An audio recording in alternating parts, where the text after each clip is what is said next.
Waa fariin caafimaad oo uu idiin soo gudbinayo Dejiya TV waxaana uu ugu talagalay daawadayaasha sida tooska ah ugu xiran inay ka faa'iideystaan. Haddaba haddii aad nagu cusub tahay subscribe saar oo la wadaaga asxaabtaada fariimaha kala duwan ee muhiimka ah ee aan sida joogtada ah kuugu soo gudbino.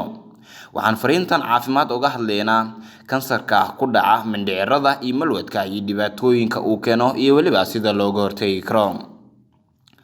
Kansarta mindhicirka iyo malwadka waa kansar ka bilaabanta mindhicirka ama malwadka.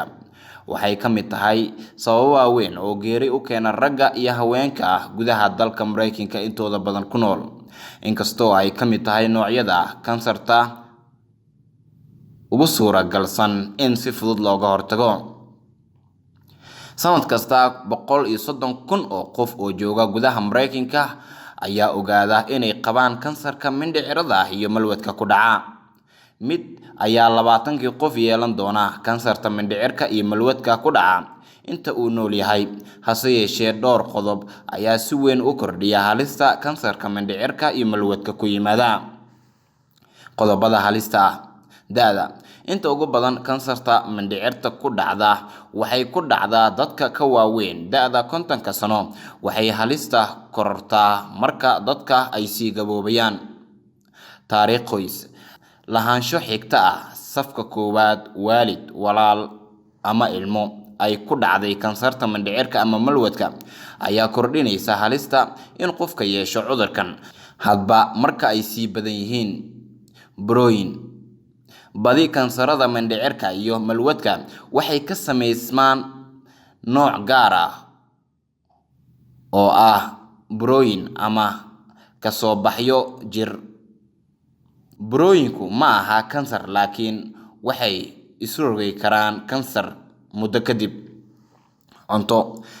Halista in la yeesho kansarta mindhicirka iyo malwadka waxaa la moodaa in ay ku sii badan tahay dadka cuntadoodu uu ku badan yahay dufan oo uu ku yar yahay dufbaal ama buunshe.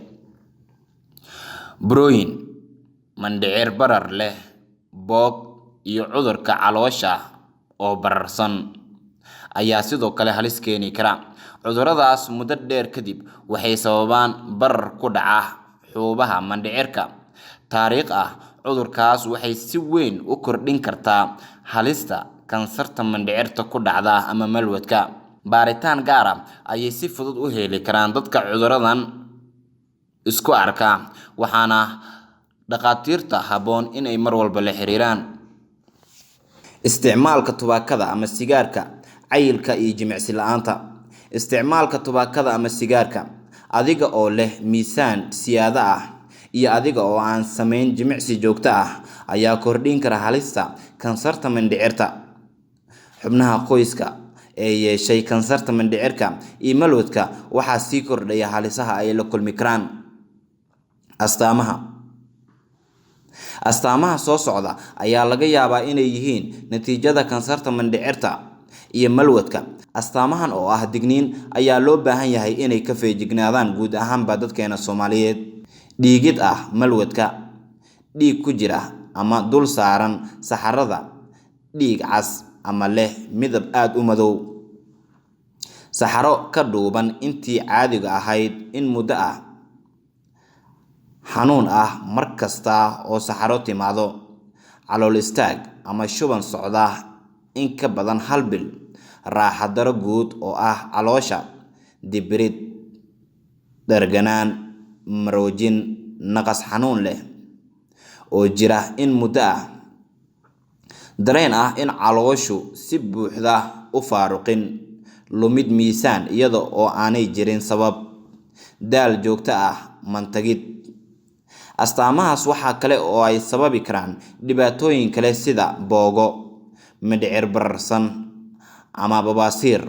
Haddii aad yeelatid mid ka mid ah astaamahaasi, u tag goobaha caafimaadka ee kuugu dhow si ay talooyin kuu siiyaan.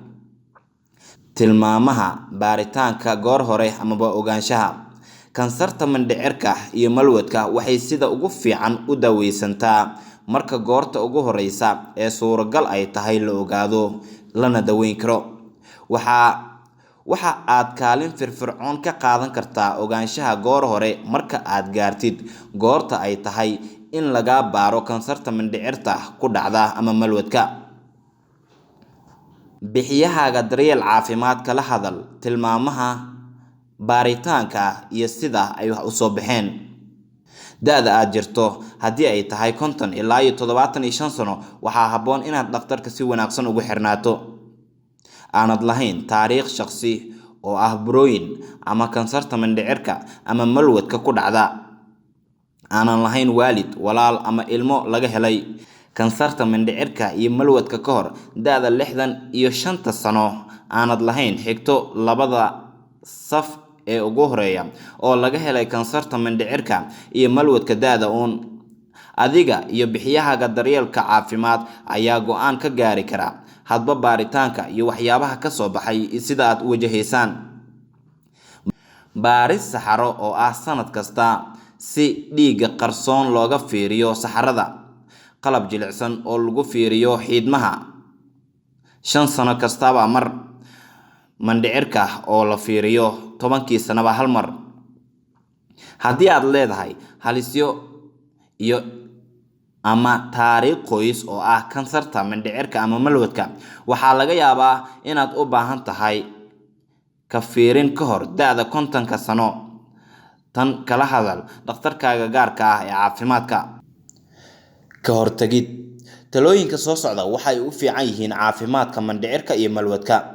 ha lagu sameeyo baaritaano ah ka fiirin oo joogto ah taasi oo ka anfici karta waxyaabo kala duwan.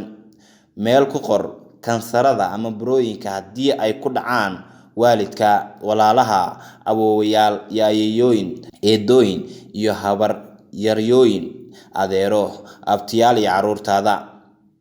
cunto uu ku yar yahay dufanka oo uu ku badan yahay duf ama baal ama buushe.